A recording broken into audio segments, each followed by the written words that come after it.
Hello, this is a demonstration of your Lab 1, where we will be creating a basic layout with a couple of photos, headlines, captions, and text in Adobe InDesign. So I have InDesign open here, and I want to hit New File. And I'm doing this demonstration assuming that you already know this program a little bit, or that you went through the LinkedIn lessons and learned the very basics. So we want to go and change our units from picas to inches. We typically don't use picas for things like document size. And we're going to use a standard letter size, which is 8.5 by 11. And we're going to have one page. We'll worry about multi-page layouts later. We're going to have 3 columns. We'll use the standard gutter, which is the space between columns, of 0.1667 inches. And then we're going to keep the margins as a standard size as well, as of a half of an inch. Let's hit create. And here's our basic document. And the first thing that we want to do is have some text to work with. So we're going to go over to our toolbar. Actually, let me back up one moment. Even before that, go to the window menu, hit Workspace, and either hit Essentials, or if Essentials is already selected, hit Reset Essentials. And that way we are working with a similar looking setup. Now my Properties panel is over here on the right side. It's possible that yours will be up top, so just be aware of that. But the Properties panel changes depending on what tool in the toolbar you have selected. So back to adding text. Let's hit the T on the toolbar for text, and let's create, by clicking and dragging, a big text box that covers all 3 columns. And obviously we don't have any text in here yet, but there is a tool in InDesign that allows you to use some dummy text even before you have actual content that you want to put in, just so you can start working on the layout. And you can do that by going to the Type menu at the top and selecting Fill with Placeholder Text. And you can see that it is not fitting within the columns. And we want to have that fit within these 3 columns that we've selected. So I'm going to hit my selection tool at the top of the toolbar. That's the black arrow. And with this already selected, at the bottom of my Properties panel here, under Text Frame, there is a column indicator which says 1, and we want to change that to 3. So our text is fitting within these 3 columns, and if I type, it flows from column to column. So now we have some basic text to work with just to get the layout going. All right, let's go ahead and insert our photographs. So you should have downloaded some photographs from Blackboard, and we want to put those in here. And the first thing that we want to do is use this, it should be like a little rectangle with an X through it on your toolbar. It's the frame tool. Use the frame tool to kind of say where you want this photo. And we typically want to work within the columns. That's called working with a grid. So everything fits within the columns, leaving space of the gutters between elements. Now that I have my text frame inserted, I'm going to go to File, Place, or Command D if you want to use a keyboard shortcut. And let's select AAF and open. And you can see it got really cropped. And I don't like a big nose there, so we're going to use fitting options here. So with my selection tool, I'm going to select this text frame, or excuse me, picture frame, and I'm going to right click or control click, depending on what you're using, and select fitting. And what we want to do is fill the frame proportionally. So I'm saying I want everything to fit within this frame, so we're within that nice grid system, but don't stretch it. Don't squish it or stretch it in any way. So fill frame proportionally. And in this case, it works fairly well, except for we're cutting things out a little. So if I choose my direct selection tool, that is the white arrow, that allows me to see the actual content. It's a little hard to see. Whoops, goodness. It's a little hard to see, but this brown frame here, that's the actual picture, whereas the pink frame is the content holder. So I'm going to hold down Shift and select this brown frame and move this so that I don't have content being cut off. Sometimes it's hard to get the indicator that you want there. So always holding down Shift. That means that you're not stretching. Okay, so now you can see that this is all fitting within my grid system. I'm not stretched. I'm not cutting anything off. My frame down here, it's actually a blue outline, sorry about that, is larger than the picture. So I'm going to control click again. And I need to have my selection tool, not my direct selection tool. Control click or right click again, go to fitting and say fit frame to content.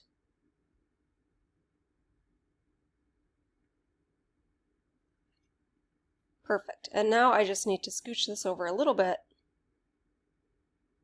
I don't know why I'm having such a hard time getting my arrow to work, so that we are within that grid system. Now that I've inserted the picture, I want to finesse it a little bit. Specifically, I want to add a little bit of space between the text and the photo because it just does not look good with the text going directly up against the photograph. So I have selected the photo itself, and you should see over here on the Properties panel a text wrap option. If you don't, you can go to Window, Text Wrap. If I do that, I get this thing, which is basically the same as over here. But right now, this photograph is going over the text, actually. The text is not wrapping around the photo, which is what we want. So I'm going to select the photo, and with my text wrap palette open, I'm going to select, well, you can play around and see what each of these does, but the second one in this case works well, with the text just going all the way around both the frame and the content. So we'll use that one. And in this case, we do have a decent amount of space. I don't know why, because I haven't specified any yet. But if I didn't, or if I want a little more space, what you can do is add some space using these options here. So the space that I have right now looks pretty good. I'm just going to leave it the way that it is. If yours does not look like this, with a little bit of space on the bottom and on the top, you can go ahead and use these options to adjust it. Sorry, my computer just froze a little bit. So that looks pretty good. I might end up moving this down a little bit to make room for the headline. Yeah, now I don't have as much space. It must have been because of it just hit the paragraph break just right. So let me open that back up. Window Text Wrap, and give it some space on the top there, as well as on the bottom.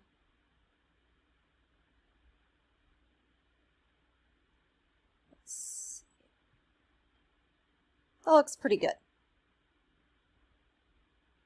All right, now you are going to see that on the piece that I gave you that you were supposed to model, there is another photo down here, and there is another headline.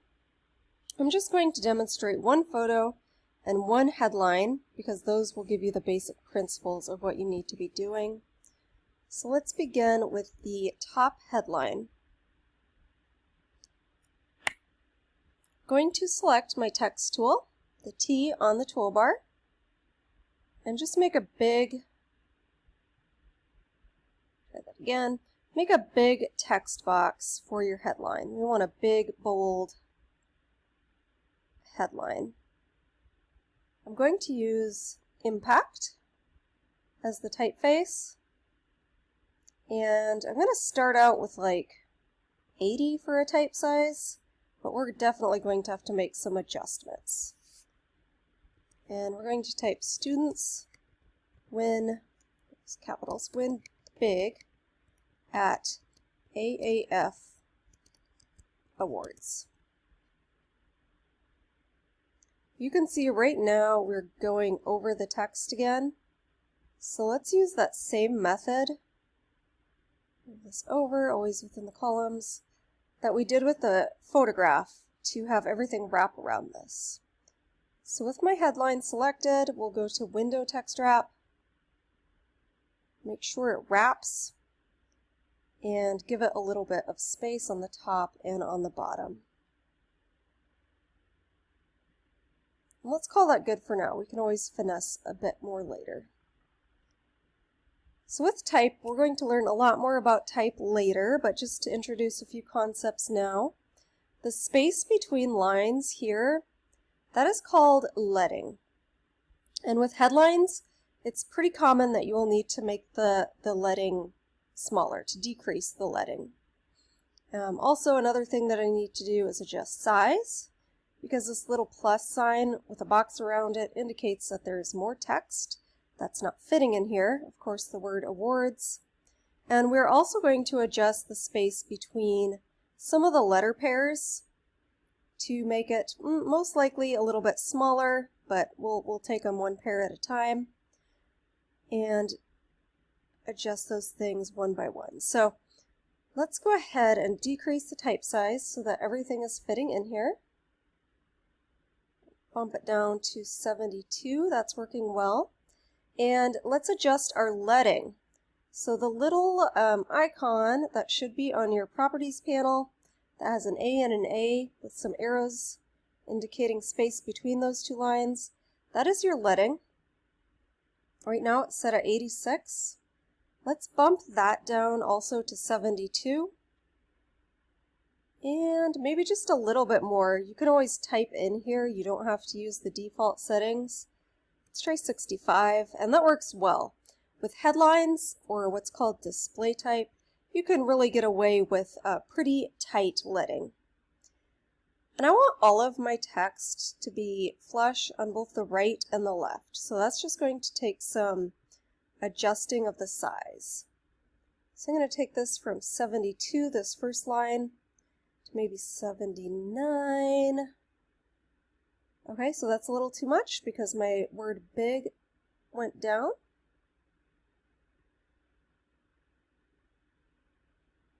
Oops, I adjusted the wrong thing. So my text size, my bad.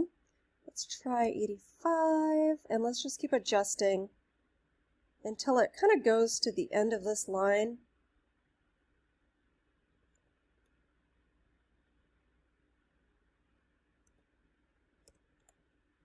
That's pretty good. And then let's do the same with this. So this is going to obviously be a whole lot larger. Might go with 90. Okay, so you can see as my text gets bigger, my leading is getting messed up. So we'll have to go back and fix that as well. Okay, so that's looking pretty good in terms of size. Let's readjust the leading now. We need more. Let's try 85. Oh, kind of got that pretty good. First try. Move my text box up to the bottom of the text itself so that my text wrap options are working properly. And now we want to work with kerning. So that's the spacing between letters. And to be honest, with impact, it is pretty decent already. Some typefaces have really wonky leading. This one doesn't look too bad. But if we want a little bit more space, or a little less space actually, between, for example, the A and the R, we just put our cursor in there. So this is tracking. We'll talk about that later. So it is this V and A, the first one, where we can adjust kerning, which is the space between two individual letters or characters. So I'm not going to bore you with every single little adjustment that I make, but I'm going to make some adjustments, and you want to mimic those based on the example that I provide for you and match everything up really, really close. That's how you will be graded, is by seeing that yours looks very close to mine. All right, other things that we will be doing in this, and again, I'm not going to go through all of them. You'll be adding a caption, you'll be adding that other photograph, and you'll be adding a third headline. Finally, I want to adjust the type of the paragraphs. There are a couple of ways to indicate that you are starting a new paragraph. One is to add a space, the temptation being like this, a full return. We don't want to do that. We'll talk about making that a little more of a fine adjustment. Or you can add a tab, an indent. But you don't need to do all of those, and whatever one you choose, they're always a little too much in terms of the default settings. I always say never go with the default. It never works very well. In this case, let's go ahead, let's select all of our text, and I want to add space between paragraphs, but I don't want that full return. That's just too much. So we want to select all of our text, and again, we're going over to our Properties panel, and we are going to, I'm going to click this dot, dot, dot, which you might also have to do to get more of these paragraph settings. And we want to go to this little one over here that kind of has a rectangle at the bottom with a little arrow. This is the space after paragraph indicator. And we're going to bump that up just to say, yes, I want some space between the paragraphs, but I don't want that full giant return. That's a little much. I think that this is too much as well. I'm going to try that first click, which was 0.0625. Let's see how that looks. That actually looks really good to me. So we're going to leave it there. You don't need to adjust anything on your first paragraph because the whole point of adding either an indent or an extra space is to indicate a new paragraph is happening. And of course it doesn't make sense that you would need to do that with your first paragraph. What I am going to do is, this is a little old-fashioned, but just to teach us how to do this, and it does work well in some cases, is add a drop cap, which is a big first letter basically. You've seen these before in children's books and other magazines, etc. So I'm going to select that first letter. And again, here in our paragraph section of the Properties panel, you'll see this big A. That's our drop cap. And you can indicate how many lines you want that drop cap to go, as well as how many letters. We just want that first letter. And we can take that up to a nice big drop cap like this. Alright, and we need to do a few more things with our type now. I'm again going to select it all. Notice I'm just hitting T on my keyboard rather than hitting the T on the toolbar every single time. It's just a shortcut I've kind of learned over the years and you can use as well. So selecting all of this type. Remember how I talked about with the headline, we typically want to decrease the leading? It's the opposite with body copy or paragraphs. It's most common that you want to increase the leading, and that's because of readability. Readability is the most important thing when you're working with big paragraphs of type. And the smaller your type is, the more leading you will probably need to compensate. So I'm going to go over to my Properties panel and bump up my leading a little bit. It's at auto right now, which happens to be 14.4. I'm going to bump it up to, not fully 18. Let's try 16. And while I'm at it, I really don't like 12-point type. So I just said earlier that the default is almost always wrong, and that applies to body copy. Let's take that down to 10. That looks pretty good to me. Now that I did that, I do think one thing that I need to do is increase this space between paragraphs, because it's pretty close to the space between lines at this point. So going back to my Properties panel underneath the paragraph heading and just taking that up a little notch. Here's my final piece. So you can see I added the last elements that are required. I made some adjustments to spacing. I lined some things up. I've added a caption, added a subhead. So please take a close look at what you see here, and again, replicate this the very best that you can. The closer you get to replicating what you see here, the better your grade will be.